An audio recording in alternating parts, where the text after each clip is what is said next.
آیا د موبایل له لارې د معاشونو له ورکړې خبر یاست؟ آسان خدمت چې یو دولتي بنسټ دی د موبایل له لارې د معاشونو ورکړه یا MSP تر نامه لاندې د دولتي کارکونکو د معاشونو د ورکړې او په دې برخه کې د اسانتیا رامنځته کولو په پار یو پروګرام چمتو کړی چې په نږدې راتلونکي کې به خپل فعالیت پیل کړي.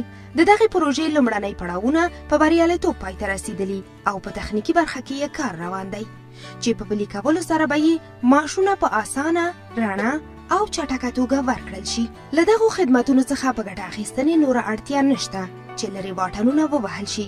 کارکوونکي کولی شي چې د هغو مخابراتي شرکتونو په څانګو کې چې په دغه پروګرام کې شامل دي خپل ځان ثبت او بایومتریک کړي او ځانګړی کود ترلاسه کړي.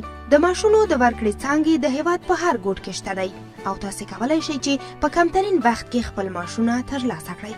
آسان خدمت اداره ژمنتیا لري چې ژر تر ژره دغه پروګرام د هیوادوالو د چوپړ په مخې پلی کړي.